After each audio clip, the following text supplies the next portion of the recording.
Hey everyone, it's Rihanna and welcome back to another video. So today I'm going to be talking about my favourites of January and February. It has been a crazy start to 2019, so I didn't get a chance to talk about my favourites in January, my favourites in February, etc, etc. So they're going to be combined into one video. It's ironic because the first film I want to talk about for my January and February favourites is The Favourite, directed by Yorgos Lanthimos. It got tons of award season buzz.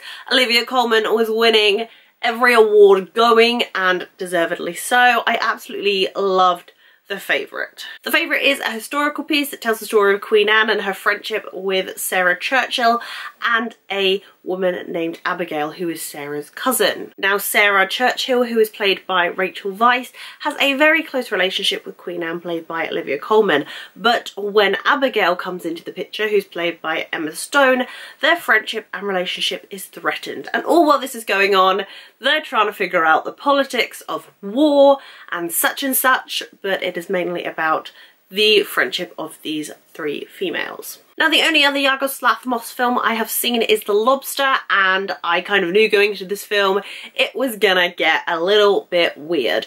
But I feel like this film was genuinely just funny. It was just funny in the right way, if that makes any sense. Considering it's a historical period drama, you don't expect it to be funny at all, but the way he directs films and the way they're written is just beautifully hysterical. Like, if you don't like period dramas, you might like The Favourite just because it's a lot funnier than your typical period drama. I honestly thought filmmaking wise everything was flawless. The acting, obviously, by the three main women was incredible, especially Olivia Colman. I have loved her for such a long time and I'm so glad she's getting all the recognition in the world. The costume design, the music, the setting, just everything looked incredible in this film.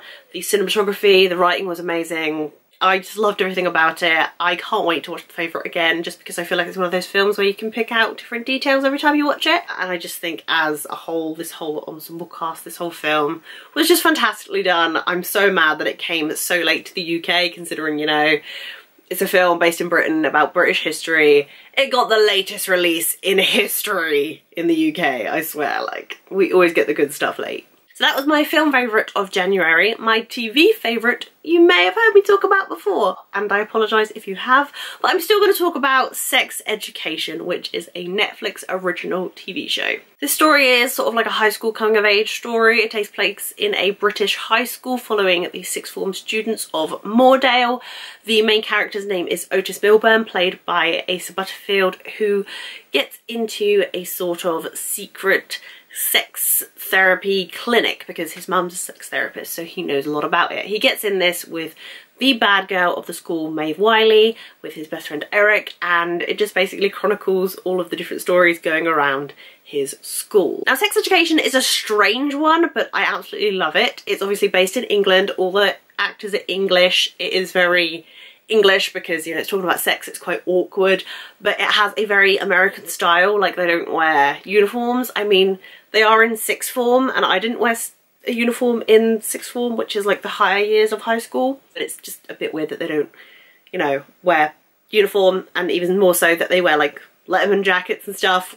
We never wore those. And I believe it's set in present day because they have mobile phones, etc, etc, but it's got like a very 80s feel, like the music's very 70s and 80s.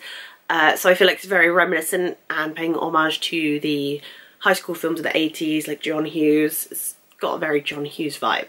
Alas, I loved Sex Education. I think it has great characters, it's funny, it's British humour at its best. Honestly, I haven't seen a British like TV show in such a long time that I've been this hooked on. All the characters here are great. There are just so many to love. My personal favourite might be Eric, who is Otis's best friend. He has such a great character arc in this TV show, and the fact of the matter is it doesn't entirely focus on sex. It's like relationships and friendship and homosexuality. It deals with a lot of stuff that high school kids would deal with in real life, so in that aspect it's pretty realistic. But the show, again, just has a great cast and is extremely entertaining, and I'm so glad they renewed it for a season 2.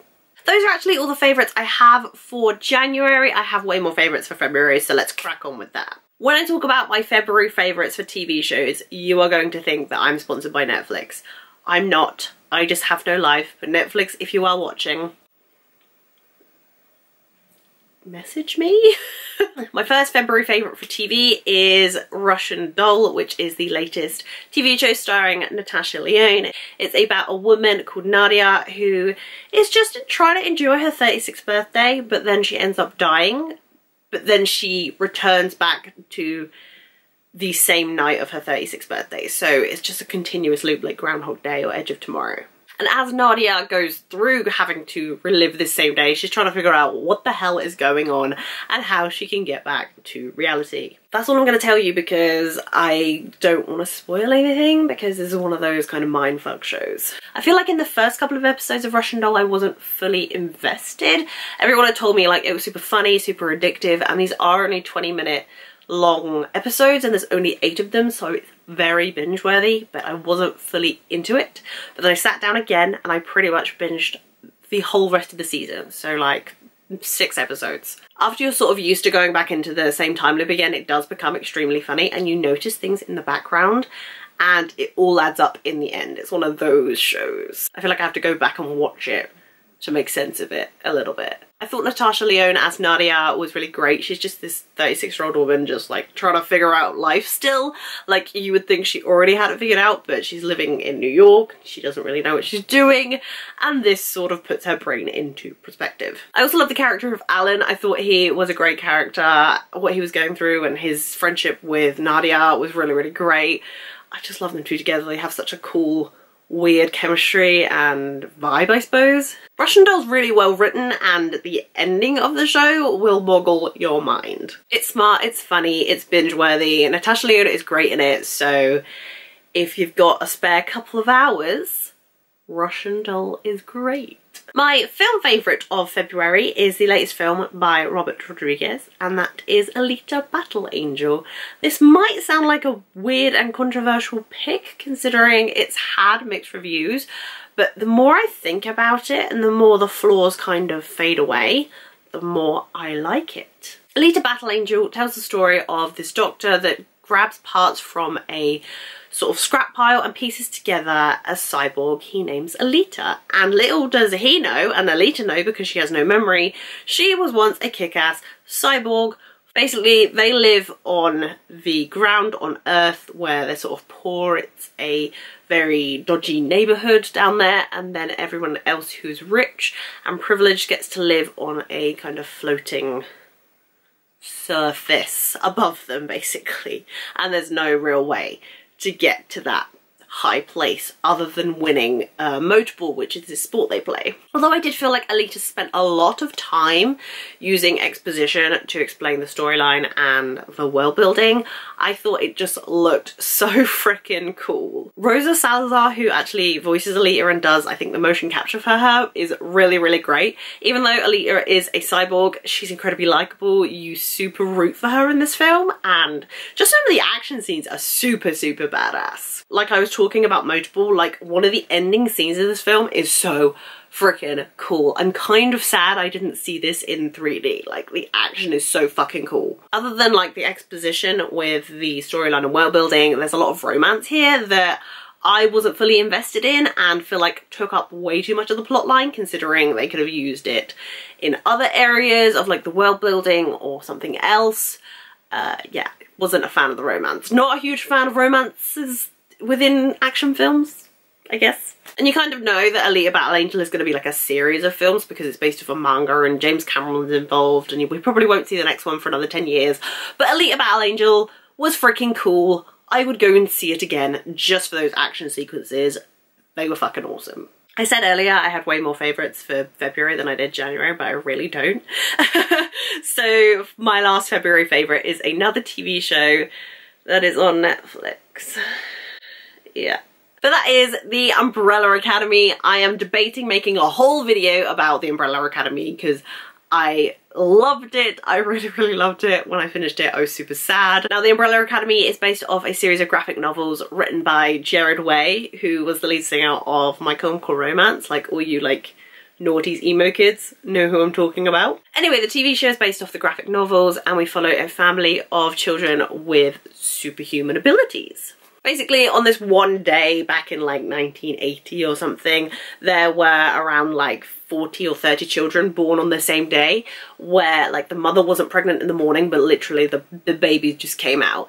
And Reginald Hargreaves, who is, I believe, an alien, don't know if that spoils or not, but goes in search of those children who have powers, and he finds them and creates a family group of superheroes called the Umbrella Academy. But this story actually takes place when they are fully grown. They've left the Umbrella Academy now, they're living normal lives, and they all regroup after their father's death. And one of them believes that the apocalypse is coming very, very soon, and they have to team together to stop said apocalypse. I really like the idea of the Umbrella Academy, just because the superhero stuff we see today is all of them being like, you know, being adults. They have no underlying issues. I mean, I guess they do, but none from a frickin' traumatic childhood. Here we see them as adults. They're trying to live their normal lives, but their past comes back to haunt them. They have underlying trauma, and it's just very interesting to see how their characters cope with that. And the superpowers aren't necessarily like generic either. Like, we have Allison, who can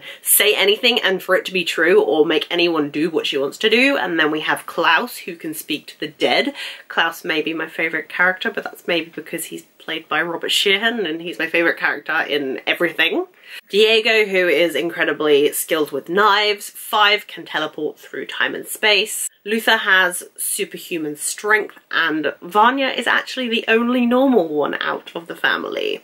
And she writes a book about the Umbrella Academy, so she's kind of the outsider. Something the show does really well is show them in present day, following the storyline, trying to stop the apocalypse, but it also flashes back to times in the family where traumatic things would happen, or very, very key moments that relate back to the main storyline. The world building is really, really interesting as well, because we're pretty sure that this is based in 2019, but there's like no sort of technology, and everything looks like it's in like a weird time space. This is in a world where time travel exists, and I feel like they very much use the look of the show to represent that, I suppose, because, you know, anyone could go back in time and change anything. I really like the characters here. I like the world building here. I like the effect of having them as adults, having a traumatic childhood.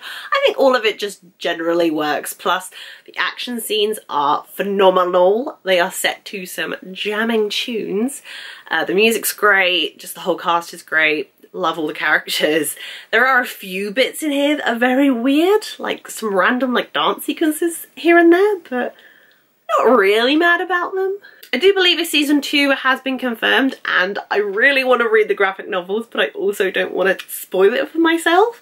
But I'm very excited to see where the show goes after that last episode. Oh, we finished watching it and we were like, what do we do now? I want more. So if you're into superheroes and stuff, the Umbrella Academy, watch it. So I thought I'd make my favourites in this video short and sweet. It's been a slow start to the year for TVs and movies, so there's not been a lot to talk about, but hopefully there will be in the upcoming months. Those were my favourites. Let me know what your favourites of January and February were down below in the comments, and we shall discuss. If you guys liked this video, please be sure to give it a thumbs up, and if you haven't already, please subscribe to my channel. All my social media links, including my Twitter, Facebook, Instagram and Letterboxd, will be down below in the description, so you can come follow me and keep up to date. And as always, thank you guys so much for watching. I'll see you very soon. Bye!